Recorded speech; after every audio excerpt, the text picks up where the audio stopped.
Oke, lanjut berikutnya. Kalau hormon giberelin merangsang perkecabahan dengan cara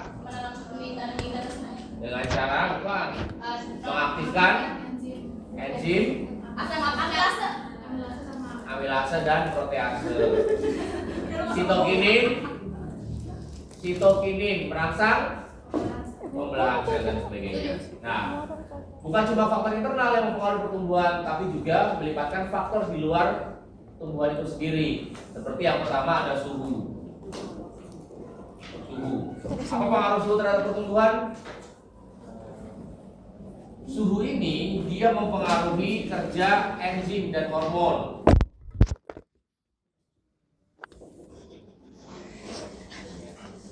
Jadi suhu mempengaruhi kerja enzim dan hormon. Suhu tinggi, yang dimaksud dengan suhu tinggi itu suhu yang di atas 40, di atas 40 derajat Celcius itu bisa menyebabkan denaturasi protein. Ingat, komposisi utama dari enzim dan hormon itu komposisinya adalah protein. Jika suatu enzim dan hormon diberi perlakuan dengan suhu di atas 40 derajat, maka struktur protein dari enzim dan hormon akan rusak. Oleh karena itu, kalau lingkungan suhunya di atas 40 derajat, ya itu tidak bisa bekerja enzim dan hormon. Makanya kamu lihat negara-negara dengan iklim yang panas seperti daerah Arab dan sebagainya, itu jenis tanamannya itu sedikit, ya, tidak heterogen, hanya didominasi oleh tumbuhan-tumbuhan kaktus, ya. Dia yang hidup bisa bertahan hidup dengan kondisi lingkungan yang ekstrim, ya. Nah, terus berapa suhu optimalnya? Suhu optimal untuk pertumbuhan tanaman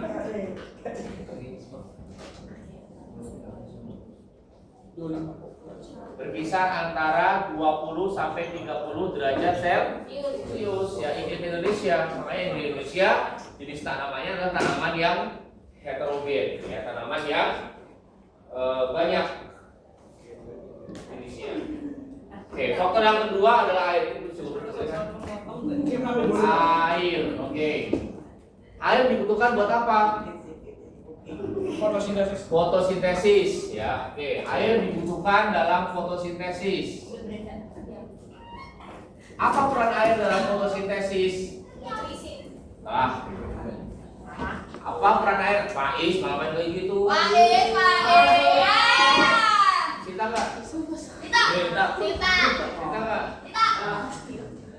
Untuk apa? Untuk fotosintesis buat apa? Hai, metabolisme tumbuhan. Fotosintesis, jadi air rumus kimianya apa itu? H2O, ya. Dalam reaksi terang fotosintesis, H2O itu akan difotolisis, dihancurkan oleh cahaya. Ya, foto itu cahaya, lisis hancur. Dihancurkan oleh cahaya menjadi apa? 2H plus setengah oksigen. Ya, jadi air nanti akan diubah menjadi oksigen. Ini akan dibebaskan ke lingkungan. Kau bisa menghirup udara bebas dari tumbuhan. Itu dari mana? Dari air yang terserap lewat akar dan dalam tanah, kemudian masuk ke daun melewati proses fotosintesis. 2H+-nya nanti dipakai untuk reaksi gelap, bereaksi dengan NADP menjadi NADPH2. Terus nanti kita pelajari di fotosintesis habis ini. Ya. Bawah ini nilai kalian harus bagus 80-90 sampai di bawah, ya. Karena bawah ini masih gampang banget. Kalau udah itu agak susah metabolisme. Untuk TK biologi terakhir metabolisme, ya. Sampai dari kelas 10 terus sampai metabolisme. Yang setelah metabolisme nggak ada. Oke, selain fotosintesis, air dibutuhkan untuk apa lagi? Yang detail, soalnya perkembangan semuanya. Apa namanya? Apa? Merangsang perkecabahan. Air masuk lewat proses apa? Air masuk lewat proses namanya inhibisi. Kemudian setelah masuk ke dalam air, masuk ke dalam biji, air ini akan mengaktifkan hormon apa? Hormon yang diaktifkan oleh air giberelin. Ya, jadi si air ini dia merangsang perkecambahan. Fungsi yang kedua, yang ketiga, fungsi air untuk fotosintesis, untuk perkecambahan. Air juga dibutuhkan untuk melarutkan zat,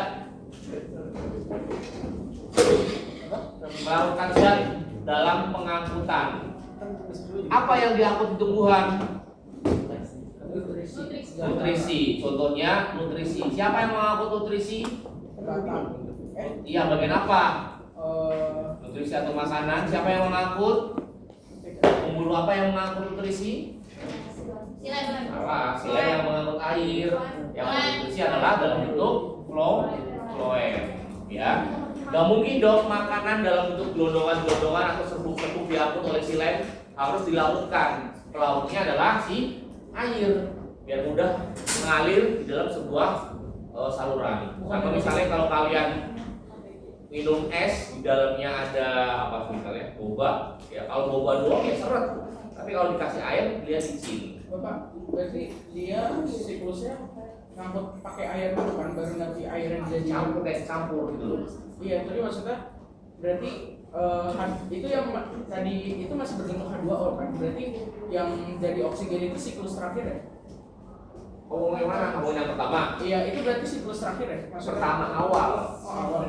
Nah, terus kalau kayak gitu dilarutin pakai air, tapi kan airnya udah dipecah. Beda airnya. Ini di daun, kalau ini di batang. Pengangkutan air, pengangkutan makanan kan dari daun diangkut ke seluruh bagian tumbuhan, ya, dari akar, batang, buah, terutama bagian-bagian yang mau dipakai buat substratnya dia, cadangan makanan dia. Kalau buah mangga ya berarti dia ngalirnya ke buah.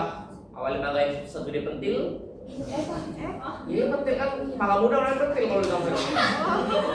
Terus sampai mangga yang berukuran besar, ya, kan ditaruh di situ makanan berkonsentrasi kan. Normal lah. Mau nangis baru nggak normal. Nangis. Tapi kenapa nggak disukar? Suka Pak biasa. Oke, yang keempat, fungsi air adalah untuk